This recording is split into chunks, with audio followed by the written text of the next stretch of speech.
ఇది 5 రూపీస్. 5 రూపీస్కి ఏమొస్తుంది? ఒక గిద్ద అంటే పావు లీటర్లో హాఫ్ పాలు వస్తుంది. హాఫ్ పాలు వస్తాయి. అది అసలు టైం సేవ్ అవుతుంది. స్టోర్ చేసుకోవచ్చు ప్యాకెట్లు ఇంట్లో. ఫారిన్లో అంతా స్టోర్ చేస్తుంటారు.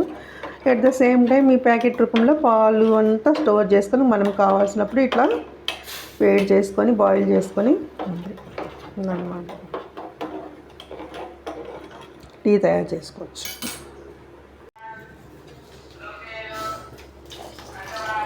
ఒక బాగా వస్తుంది.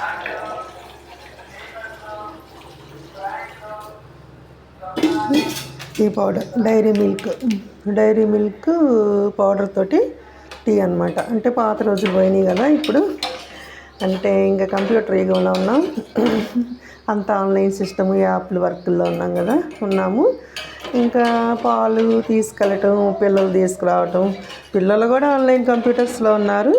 ఇంకా టీ తయారు చేసుకోవాలంటే ఇట్లా పౌడర్స్ మీద డిపెండ్ అవ్వటం. పాత రోజులు పోయినాయి. ఎంత ఆశ్చర్యం అనిపిస్తుంది కదా. నేనైతే చిన్నప్పుడు నేను అప్పుడు primary school 7th class 6th క్లాస్లో పాలు తీసుకొచ్చి మా మదర్కి ఇచ్చేదాన్ని. గతం ఇప్పుడు వినటానికి కూడా ఎవరు ఇష్టపడరు. అమ్మాయి ఇప్పుడు ట్రెండ్ వాళ్ళు ఏంటి ఇలా మాట్లాడుతుంది అనుకుంటారు. ఇప్పుడు డైరీ మిల్క్ పౌడర్ తెచ్చుకోవాలి. దీని కాస్ట్ ఎంత ఒక 5 రూపాయలు ఎంత ఉంటుంది. పౌడరు ఇన్స్టెంట్గా వచ్చినాయి.